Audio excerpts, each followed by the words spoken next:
Earn Marks, your perfect learning partner.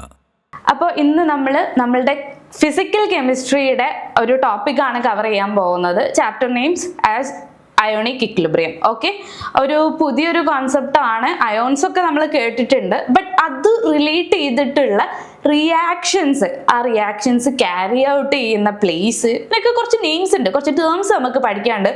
പിന്നെ different kind of energies, ഏതൊക്കെ ഫോമിലുള്ള energies ആണ് നമ്മളുടെ റിയാക്ഷനിൽ അക്കമ്പനി ചെയ്യുന്നത്, അതായത് ആ റിയാക്ഷനെ ക്യാരി ഔട്ട് ചെയ്യാൻ വേണ്ടിയിട്ട് ഹെൽപ്പ് ചെയ്യുന്നത് ഏതൊക്കെ കൈൻഡ് ഓഫ് എനർജീസ് ആണ് എന്നുള്ളതൊക്കെയാണ് ഇന്ന് നമ്മളിവിടെ ഡിസ്കസ് ചെയ്യാൻ പോകുന്നത്. ഓക്കെ, സോ അയോണിക് ഇക്വിലിബ്രിയത്തിൻ്റെ ഒരു ബ്രീഫായിട്ട് ഒന്ന് നോക്കാം നമുക്ക്.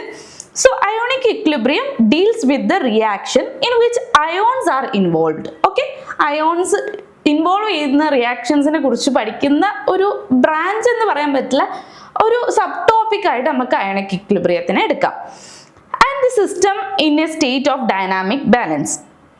സോ സിസ്റ്റം എന്നൊക്കെ പറയുന്നത് ഇതിൽ വരുന്ന ഓരോ ടേംസ് ആണ്. ഓക്കെ, ഒരു കുറച്ച് ടേംസ്, സിസ്റ്റം, സറൗണ്ടിങ്സ് എന്നൊക്കെ പറയുന്ന, വർക്ക്, ഹീറ്റ് എന്നൊക്കെ പറയുന്ന കുറച്ച് ടേംസ് പഠിക്കാനുണ്ട്. സോ അതെങ്ങനെയാണ് നമ്മളുടെ റിയാക്ഷനെ ഹെൽപ്പ് ചെയ്യുക എന്നുള്ളതും പഠിക്കാനുണ്ട്.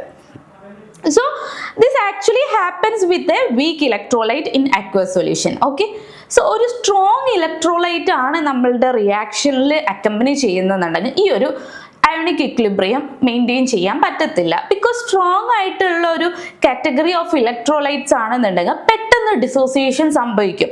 സോ അവർക്കൊരു ഇക്വിലിബ്രിയം റിയാക്ഷനിൽ ആ ഒരു റിയാക്ഷൻ സിസ്റ്റത്തിനെ നിർത്താൻ പറ്റത്തില്ല. സോ അതുകൊണ്ട് തന്നെ വീക്ക് ഇലക്ട്രോലൈറ്റ് ഉള്ള ഒരു മീഡിയത്തിന് മാത്രമേ ഈ ഒരു അയോണിക് ഇക്വിലിബ്രിയം മെയിൻറ്റെയിൻ ചെയ്ത് കൊണ്ടുപോകാൻ പറ്റത്തുള്ളൂ. So unlike strong electrolyte that dissociate completely, weak electrolyte only partially dissociate and reach a reversible equilibrium. So equilibrium എന്ന് പറയുന്നത് സിമ്പിൾ ആയിട്ട് പറഞ്ഞാൽ നമ്മൾ കെമിസ്ട്രിയിൽ കാണിക്കൽ എങ്ങനെയാ വെച്ചാൽ ഈ ഇങ്ങനെ രണ്ട് ആരോ, അതായത് ഹാഫ് ഹെഡഡ് ആയിട്ട് ഓപ്പോസിറ്റ് ഡയറക്ഷനിൽ കിടക്കുന്ന ഇങ്ങനെ ഒരു ആരോസ് നിങ്ങൾ ഒരു റിയാക്ഷൻ്റെ ഉള്ളിൽ കാണുന്നുണ്ടെങ്കിൽ you should confirm that reaction is in equilibrium. Okay, equilibrium കൊണ്ട് മീൻ ചെയ്യുന്നത് എന്താ വെച്ചാൽ അവരുടെ forward reaction rate will be equal to their backward reaction rate. അതാണ് നമ്മളൊരു ഇക്വിലിബ്രിയത്തിലാണ് ഒരു സിസ്റ്റം അല്ലെങ്കിൽ ഒരു റിയാക്ഷൻ ഇക്വിലിബ്രിയത്തിലാണ് എന്ന് പറയുന്നതിൻ്റെ മീനിങ് വരുന്നത്.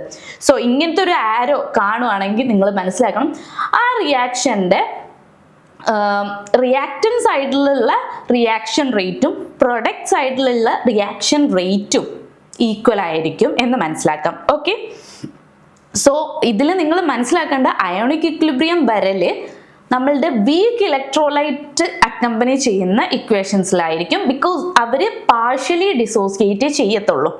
ബട്ട് സ്ട്രോങ് ഇലക്ട്രോലൈറ്റ് വരുമ്പോഴേക്കും അവർ കംപ്ലീറ്റ്ലി ഡിസോസിയേറ്റ് ചെയ്യുമ്പോൾ അവിടെ ഒരു ഇക്വിലിബ്രിയം മെയിൻറ്റെയിൻ ചെയ്യാനുള്ള ഒരു അറ്റ്മോസ്ഫിയർ ആക്ച്വലി അവിടെ ക്രിയേറ്റ് ആവുന്നില്ല. ഓക്കെ, സോ അതാണ് സിമ്പിളായിട്ട് പറഞ്ഞ അയോണിക് ഇക്വിലിബ്രിയം എന്ന് പറഞ്ഞത്. Okay, Earn Marks, your perfect learning partner.